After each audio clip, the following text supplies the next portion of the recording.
সোনাবাড়িয়া মঠবাড়ি সাতক্ষীরা জেলার কলারোয়া উপজেলার একটি উল্লেখযোগ্য ঐতিহাসিক স্থান। এটি মূলত একটি মন্দির কমপ্লেক্স, যা প্রাচীন স্থাপত্যকলার এক অনন্য নিদর্শন। এই স্থান সম্পর্কে কিছু গুরুত্বপূর্ণ তথ্য নিচে দেওয়া হলো। তারা চিহ্ন অবস্থান। তারা চিহ্ন এটি সাতক্ষীরা জেলার কলারোয়া উপজেলার সোনাবাড়িয়া গ্রামে অবস্থিত। তারা চিহ্ন এটি কলারোয়া উপজেলা সদর থেকে প্রায় 7 কিলোমিটার দূরে অবস্থিত। তারা চিহ্ন ঐতিহাসিক তাৎপর্য। তারা চিহ্ন এই মন্দিরটি কয়েক শতাব্দীর পুরনো এবং এটি একটি গুরুত্বপূর্ণ প্রত্নতাত্ত্বিক স্থান।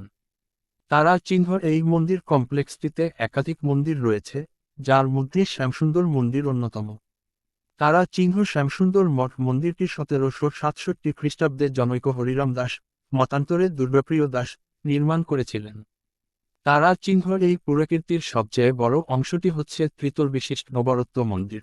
তারা চিহ্ন স্থাপত্যশৈলী। তারা চিহ্ন মন্দিরটির স্থাপত্যশৈলী প্রাচীন বাংলার টেরাকোটা শিল্পের চমৎকার উদাহরণ। তারা চিহ্ন প্রায় 400 বছর পুরানো এই মন্দিরটি 60 ফুট উঁচু। পিরামিড আকৃতির এই মন্দিরের নিচের তলার ভিতরের অংশ 4 ভাগ বিভক্ত। তারা চিহ্ন মন্দিরের দেয়ালে জটিল টেরাকোটার কাজ দেখা যায়, যা তৎকালীন শিল্পকলার পরিচয় বহন করে। তারা চিহ্ন বর্তমান অবস্থা।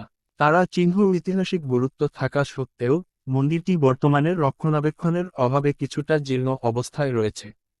তারা চিহ্ন তবে এর ঐতিহাসিক এবং স্থাপত্যগত মূল্য আজও পর্যটকদের আকর্ষণ করে।